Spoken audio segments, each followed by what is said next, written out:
off the battlefield. So guess what? More than likely, as war would go, some soldiers died that didn't have to.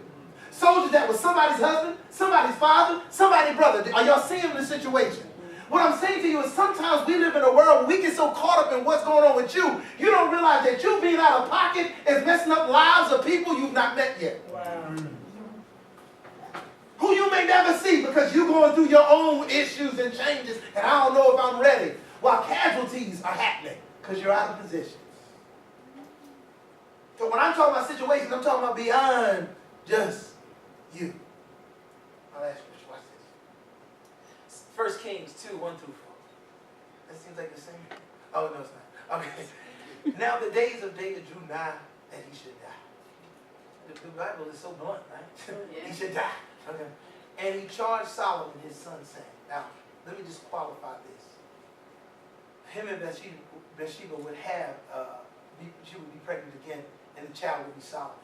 I go the way of all the earth.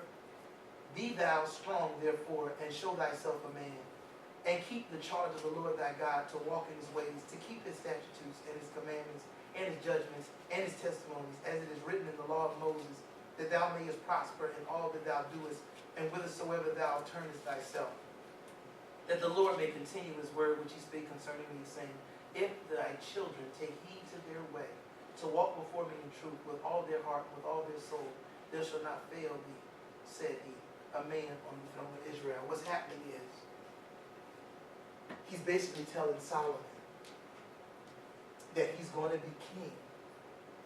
But as it would go with his whole conversation, that you're going to have to finish something I did not. And you're going to have to do some things. One thing that David wanted to do was build a temple unto the Lord. But being a warrior king, he had too much blood on his hands.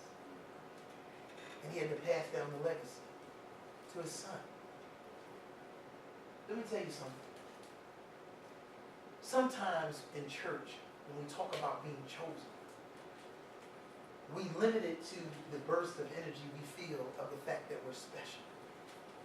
Not realizing that you've now been recruited into a long list of legacy. That as the baton gets passed to you, you need to run your course. Some of you may never preach in front of a congregation, but like this. But guess what? Your niece is your congregation.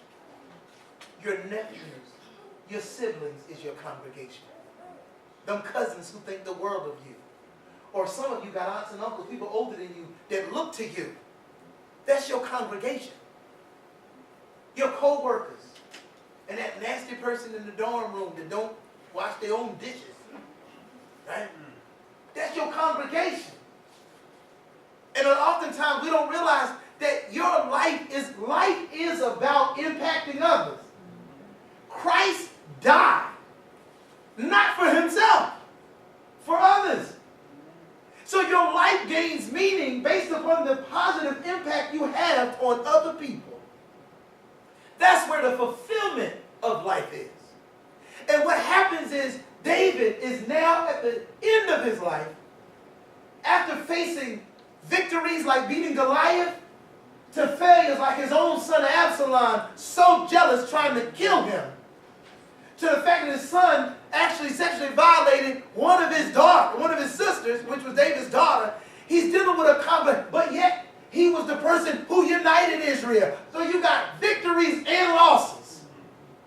And I'm trying to tell you, I'm trying to make you connect with the Bible, that you got people with extreme highs and terrible lows.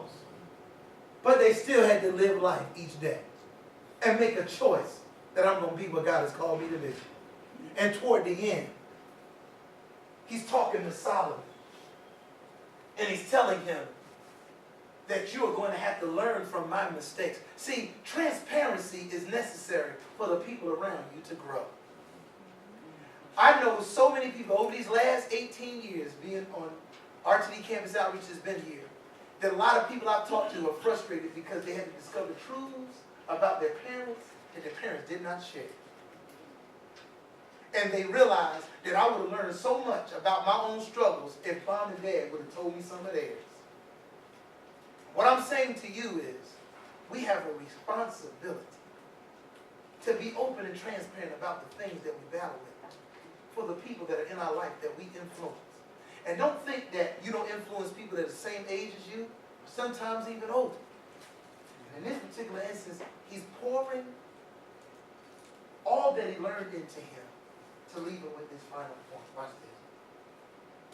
this. The true sign of being chosen is giving someone direction that's been chosen after you. Let me tell you something. One of the biggest detriments for growth is when people don't realize it's time to pass the baton to somebody else. Are y'all hearing me? What I mean by that is you don't pass the baton because it's over. You pass the baton because that part of your life is over. And it's time for you to graduate to another position, another place. And I'm telling you that some of you in this room, you've been hanging out in that same lane a little too long. You've been giving yourself every reason to stay stationary. But everything in you is calling for some kind of growth and movement. Because guess what? Not only when people stay in a place too long, not only do they become rotten while they're there, but the reality is you're holding up somebody else's destiny. Let me tell you, why is it important? I'll give you something basic. Why is it important that if God gives you the ability to go to this school, why is it important for you to walk across that stage? Because some of y'all got a 6th grade niece, you got a 3rd grade up, you got somebody in your family that once they see you walk across that stage, it has now become a possibility for them. It becomes real. Why is it important for you to start that business? Why is it important for you to go out and fulfill your dreams? Because when you do it, somebody watching you is now going to become tangible and real to them. Because you decided to, beyond your flaws, beyond your mistakes, and beyond your losses, to still push toward victory. Amen? Amen. I call this the life and times of the chosen, because don't beat yourself up because you're not perfect.